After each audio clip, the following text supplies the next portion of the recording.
Grace, bakit itinuturing ni Mayor Magalong na susi sa issue ng flood control project si Congressman Zaldico? Yes, Ella, magandang tanghali. Itinuturing ni Mayor Benjamin Magalong na susi si Ako Bicol Party List Representative Elizaldico sa issue ng flood control projects. May direktang koneksyon si Ko sa mga kumpanyang kontratista na nakinabang sa mga proyekto. Giit ni Magalong, napakalaki ng pondo na dumaan sa grupo ni Ko na dapat sana ay naipatayo ng libo-libong bahay at socialized projects. Aniya, ang mga kasamahan ni Ko ay nagbubulag-bulagan sa anomalya sa kabila ng malinaw na ebidensya ng pakikinabang.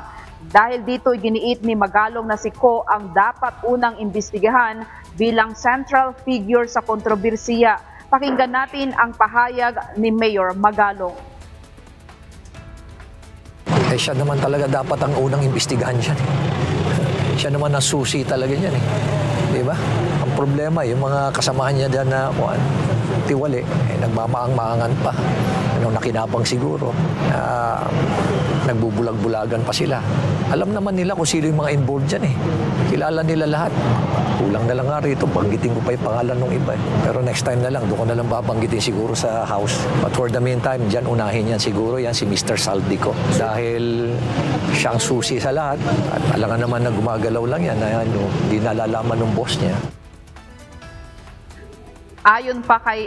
Ayon pa sa alkalde, maraming opisyal ang posibleng sangkot kasama ang mga tiwaling kontratista at ilang matataas na tao sa DPWH. Binunyag din ni Magalong na kasalukuyang nagde-develop ang kanyang tanggapan ng isang website kung saan direktang makakapag-ulat ng ebidensya ang publiko laban sa korupsyon.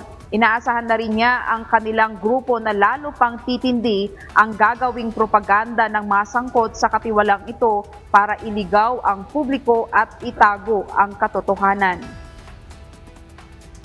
Well, I'm pretty sure na, ako confident ako na itong mga tiwaling politiko at kasabwat na rin nila yung kanilang mga kasamahan dyan sa DPWH, sa mga contractor, talagang nagpupul ng mga resources para paghahalin ng mga mamahaling PR firms.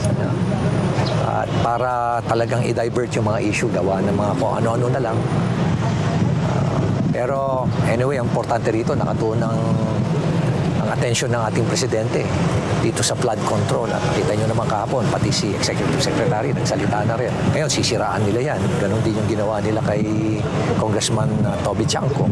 Sama-sama din itong mga people associated with Zaldico. Ella, sa huli naniniwala si Mayor Magalong na magiging matagumpay ang investigasyon dahil personal na tututok dito ang Pangulo at ng Executive Secretary. Yan muna ang balita mula dito sa Baguio City. Balik sa iyo, Ella. Maraming salamat, Grace Doc Tolero.